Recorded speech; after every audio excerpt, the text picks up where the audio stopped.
Hello dears, मैं हूं मधुकर कुमार शर्मा।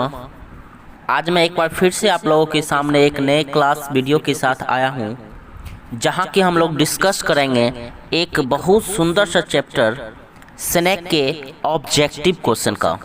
सो dears, I hope you will watch this video till the last. So dears, start करता हूं आज का क्लास। जैसा कि आपको स्क्रीन पर दिखाई दे रहा है, आज जितने भी सारे क्वेश्चंस का मैं डील करूंगा सब के सब आपका वन लाइनेड क्वेश्चन होगा। इसीलिए मैं आपसे भी रिक्वेस्ट करूंगा कि आप ध्यान से सुने, क्योंकि वन लाइनेड क्वेश्चन में जरूरी नहीं है कि सिर्फ एक ही क्वेश्चंस का आपका आंसर मिलेगा। दो या दो से अधिक क्वेश्चंस का भी कंसेप्ट वन लाइनेड लाइन में होता है। जैसा कि मैं बता रहा हूँ, D.H. Lawrence was born in 1885 and died 1930। अर्थात D.H. लॉरेंस का जन्म 1885 और इनका देहांत 1930 ईस्वी में हुआ था। इस क्वेश्चन से पहले मैं बता दूं, कोई भी चैप्टर्स के जो पब्लिशर होते हैं, जो उसके कंपोज किए हुए होते हैं, वो बहुत काफ़ी इम्पोर्टेंट्स होता है। तो मैं बता दूं कि D.H. Lawrence was compose the poem snake. अर्थात D.H. लॉरेंस के द्वारा कविता स्नेक लिखा गया। D.H. Lawrence was born in the village of Eastwood, Nottinghams in England. D.H. Lawrence का जन्म एक ईस्टवुड विलेज में नॉटिंघम में हुआ था, जो इंग्लैंड में पड़ता है। D.H. Lawrence was a short story writer, A fiction writer and a poet. That means आप कह सकते हैं D.H. लॉरेंस एक छोटे छोटे कहानी लिखने वाले तो थे ही, साथ ही साथ वो एक फिक्शन राइटर थे। फिक्शन राइटर जिसको आप लोग बोलते हैं नाटक से जुड़ा हुआ, मतलब कुछ नाटक भी लिखा करते थे। उसके बाद ये तो एक पोएट तो थे ही। हम लोग नेक्स्ट स्लाइड में आते हैं और देख रहे हैं एक collection of poems was published in 1909। मतलब इनका जो डेट मीन्स D.H. लॉरेंस का जो पोएम का कलेक्शन है, इनका ये पब्लिकेशन 1909 ईस्वी में हुआ। बहुत काफ़ी इंपॉर्टेंट, आप इसे भी ध्यान देंगे। The white peacock is written by D.H. Lawrence in 1911। अर्थात द वाइट पिकॉक एक कृति है D.H. लॉरेंस का, जिन्हें 1911 ईस्वी में पब्लिश किया गया। Sons and lovers is written by D.H. Lawrence in 1913। अर्थात एक और उनका कृति सन्स एंड लवर्स, ये भी D.H. लॉरेंस के द्वारा लिखा गया है, जिसे 1913 ईस्वी में पब्लिश किया। चलिए हम लोग अब एक नेक्स्ट स्लाइड में प्रवेश करते हैं। अभी तक तो हम लोग इस D.H. लॉरेंस के बारे में जानकारी ले रहे थे, लेकिन अब हम लोग एक स्नेक चैप्टर से रिलेटेड जितने भी सारे वन लाइनेड ऑब्जेक्टिव क्वेश्चन है, हम लोग प्रयास करेंगे कि अब इससे रिलेटेड कुछ क्वेश्चन को जाना जाए। A snake came to D.H. Lawrence's water trough. अर्थात एक स्नेक आया D.H. लॉरेंस के वाटर ट्रफ पर। अब आपके मन में आ गया होगा क्वेश्चन कि स्नेक D.H. लॉरेंस के वाटर ट्रफ पर क्यों आया, कब आया, कैसे आया। तो इन सारी प्रश्नों का उत्तर आपने प्रीवियस मेरे क्लास में ज़रूर देखा होगा, जब मैं स्नेक चैप्टर का एक्सप्लेनेशन कर रहा होगा। यदि अभी तक आपने हमारे इस चैप्टर का एक्सप्लेनेशन नहीं पढ़ा, तो हमारे इस चैनल के डिस्क्रिप्शन बॉक्स में लिंक दिया हुआ है, आप वहां से इसके बारे में भी से जानकारी ले सकते हैं। नेक्स्ट टॉपिक है the poet compare snake to the sea bird albatross. एक बहुत ही अच्छे टॉपिक्स यहाँ दिखाई दे रहा है, जिसमें बताया जा रहा है कि कवि D.H. लॉरेंस ने स्नेक का कंपेयर किसके साथ किया। तो बहुत सुंदर है, ये अल्बाट्रॉस के साथ किया। तो अल्बाट्रॉस क्या है, एक समुद्री पक्षी है, जिसके साथ यहाँ स्नेक का कंपेयर करते हैं D.H. Lawrence. The snake seemed like a king in exile. अर्थात स्नेक ऐसा दिखा कवि को मानो एग्जाइल के राजा, अर्थात वनवास के कोई राजा हों। नेक्स्ट स्लाइड में हम लोग आते हैं। The poet in his poem snake has mentioned A कार्बो tree.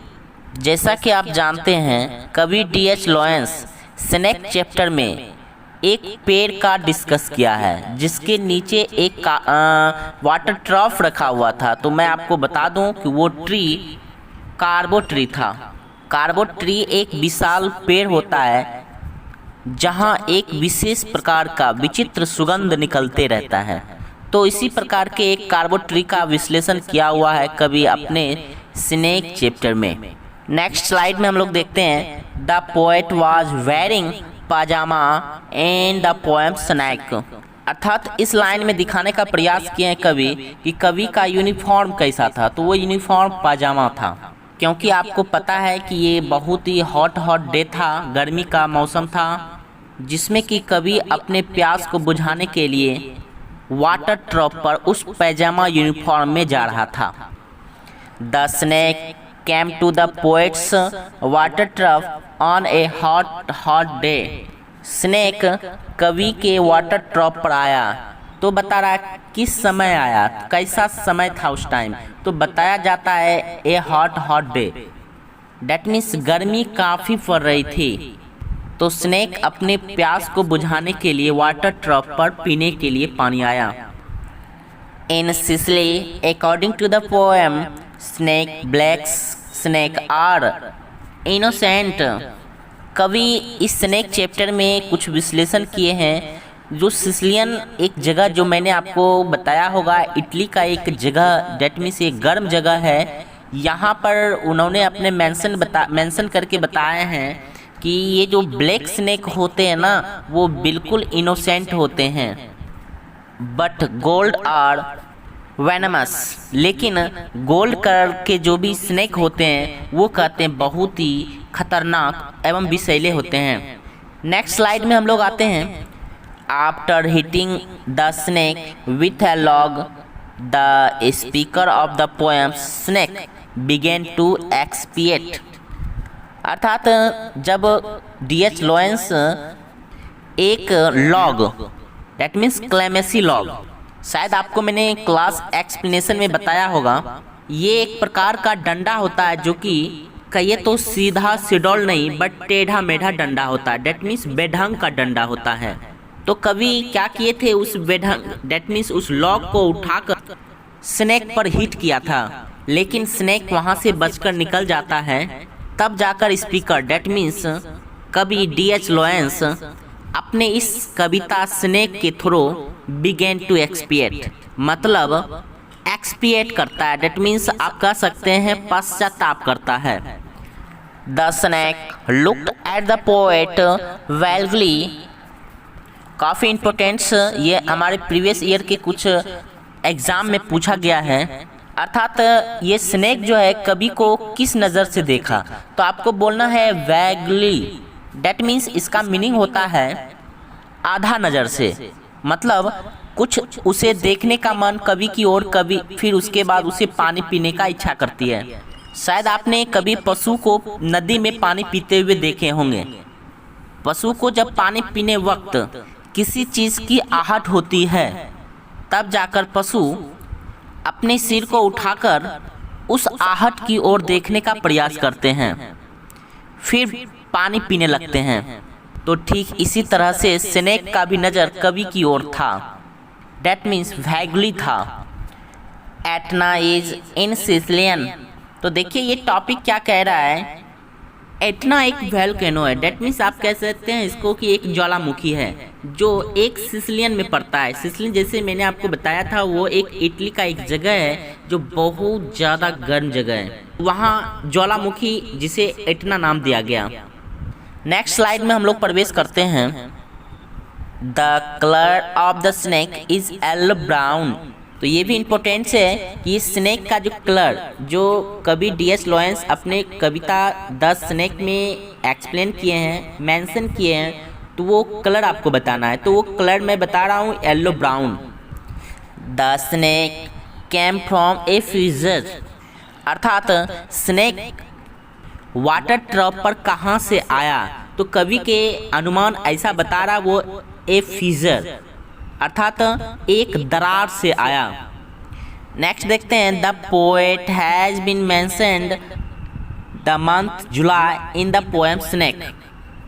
आप इस लाइन को भी ध्यान देंगे कि कभी इस कविता स्नेक में मेंशन किया है कौन से महीने का, तो आप ध्यान रखिए जुलाई महीने का। तो ये थे आज का क्लास। आशा करता हूँ कि ये क्लास वीडियो आपको पसंद आया होगा। अगर पसंद आया होगा तो आगे अधिक से अधिक शेयर करें। आपसे एक छोटी सी रिक्वेस्ट है, यदि अभी तक आपने हमारे इस चैनल को सब्सक्राइब नहीं किया है तो हमारे इस चैनल को सब्सक्राइब जरूर कर लें, ताकि मेरा अपडेट आपसे जुड़े रहे। साथ ही बेल आइकन को भी जरूर प्रेस कर दें, ताकि हमारा अपडेट नोटिफिकेशन पहुंच सके। Thank you.